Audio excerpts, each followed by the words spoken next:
So on Monday this week, Apple finally announced the brand new lineup of the much anticipated MacBook Pros. But do you need one? Which one would suit your workflow best? And what are you going to buy? Hi, I'm David, and we talk tech and audio every week here on the channel. If you subscribed, thank you very much. And if you haven't, you know what to do. Being honest with yourself about the kind of workflow that you intend to carry out on these machines is critical, because they're not going to be inexpensive machines. But if you're buying a pro machine for pro use, so you're going to be generating income from them, then the means justifies the end. But do look at the kind of work you're carrying out, because if your work is based on surfing the web, numbers, pages, those kind of documents, then really these machines aren't for you. They are for pro level use, so make no mistake about that. The kind of work that I do involves a lot of work in Photoshop, obviously here on the channel, Premiere Pro as well. And then the third part of my workflow is a heavy audio work for podcasting, recording interviews, mixing down interviews.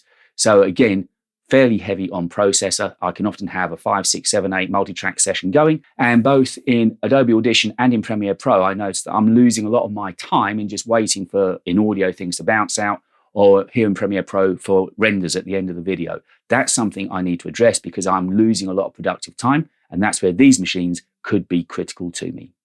With the machine you're going to see me spec up, which is going to be with the M1 Pro chip inside, it means that I can connect up to 2 XDR displays.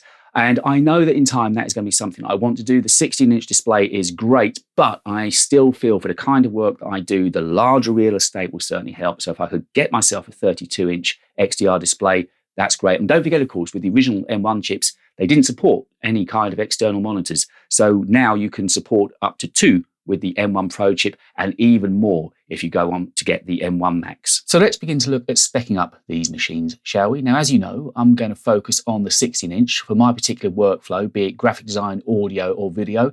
That extra real estate, the screen size, is going to be of great help to me.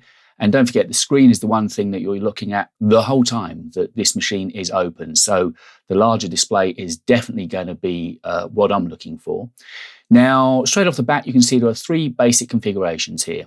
With the M1 Pro chips, you've got the 512 gigabytes of storage. Still with the Pro chip, you've got 1 terabyte of storage. All the rest of the spec remains the same.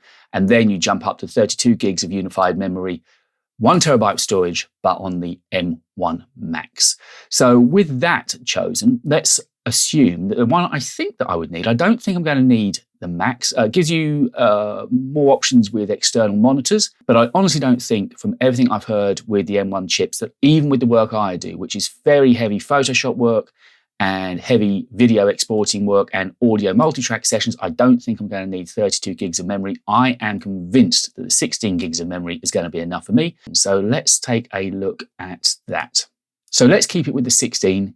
Keep with 16 gigs of unified memory. I'm still in at £2,600. And I've just looked back at the price I paid for the machine that I am recording this on and will be editing a video on, which is a 2015 MacBook Pro iCore 7 Intel processor. And I paid a princely sum of £2,300 for that exactly 2 years ago. That price actually doesn't look too bad when you consider the machine that I would be getting. And I think for the workflow that I'd be going through, this is the machine that would interest me most. That you now have high impedance input for your headphones. So I use BeyerDynamic headphones here in the studio. And the fact that Apple, rather than taking ports away, have improved the port, clearly aiming them at the professional audio user, was great news to me. And I think that could be of a major use if I'm away from the studio, but still want to be able to hear critical sound.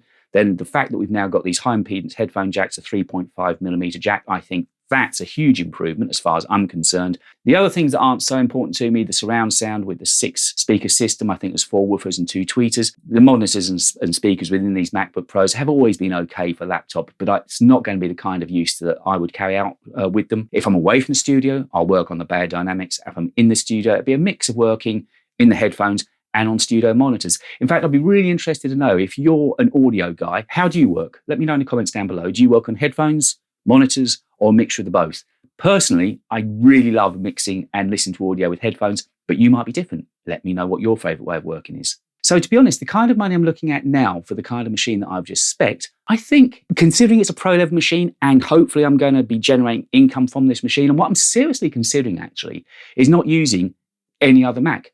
I think this one Mac potentially could replace the 3 that I currently run. This is faster, quicker, and more efficient than any of the Macs I currently run, and more importantly, would help with the speed of rendering out videos for this channel, and also when I'm trying to bounce out tracks from Adobe Audition as well. So not only is it faster in its processing, it's giving me less downtime. So hopefully I can be more productive and then in turn earning more money. These are pro level machines, don't forget. So you've got to look at it from that stance. But if you are a pro in the audio or video world, then I think these machines really could be for you. What in your shopping basket on the Apple website? Let me know in the comments down below. It'd be really interesting to compare notes of what you as professional users are picking up, as opposed to what I've talked about and spec so far in the shopping basket for myself. And I could probably learn from you. You might be able to point things out to me and say, well, you know what, David, maybe that's worth thinking about. So do let me know in the comments down below. It'd be really interesting to see what kind of machine you are going to buy with these brand new MacBook Pros. So, of course, we are in the middle of Techtober, which means not only does Apple hold their conference, so too does Adobe.